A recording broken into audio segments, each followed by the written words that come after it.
Guys happy चैत्र दशैं सबैजनालाई। गाइसहरु अब चाहिँ हामी चैत्र दशैंको तयारी गर्छौं। हेर्दै गर्नु होला भिडियोलाई अन्तिमसम्म हेरेर लाइक कमेन्ट शेयर सब्स्क्राइब गर्न नबिर्सनु।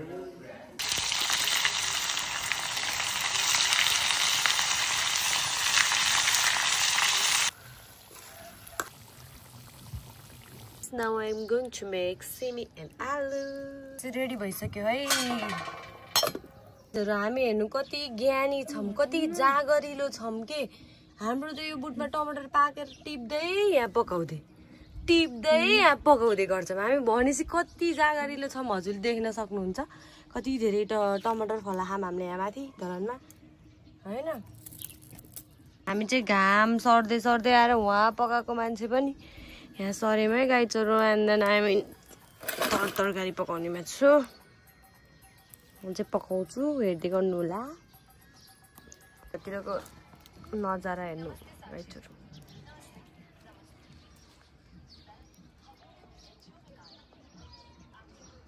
सो शान्त छ।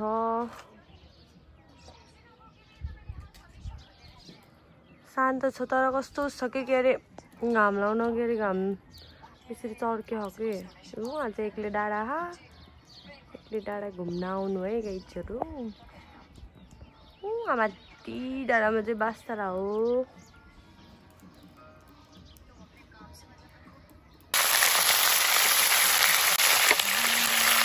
गाइजहरू मेरो चिकन चाहिँ रेडी हुँदै है। मैले रातो बनाएर भुट्छु। चिकन रेडी हुन लागिरहेको छ है। यहाँ चाहिँ हाम्रो फोर्थ भनौँ यसलाई चाहिँ गोर्खे अचार बन्दै छ। यो चाहिँ बहिनीले बनाउँदै छ।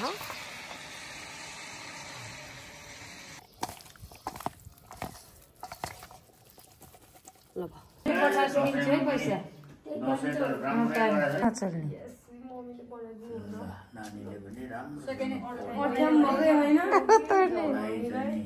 सफल रहोस्, आफ्नो मनले आँटेको सफल रहोस्, ज्ञानी हुने भनेको मान्ने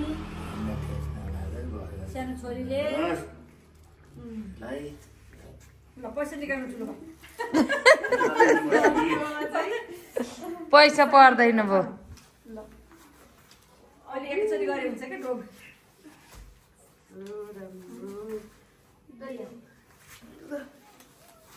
देऊ भन्छ। मम्मीलाई नि लगाइदिनुहोस् बहिनीलाई दसैँको शुभकामना। हाम्रो चाहिँ दशैं भन्नु अब ठुलो आज 2081 12-23 गते अष्टमी तिथि तथा चैत्र दशैंको उपलक्ष्यमा हामी यहाँ भाइको घरमा हामी पनि यही उपस्थित छौं।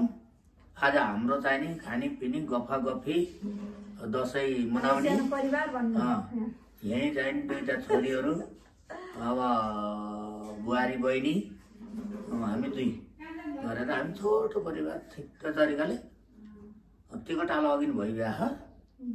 अब खानपिनमा बल्ल सुरु छ है। टाइम कति भयो हेर्नुहोस् बरु अहिले अबेला भएको आज दशैं भएको कारणले गर्दा।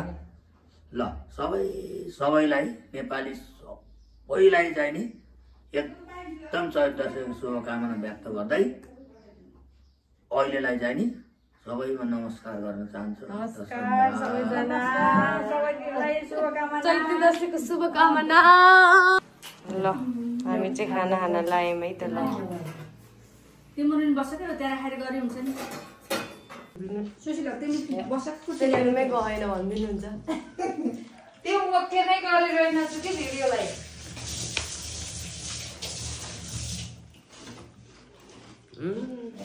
मात्रै खानु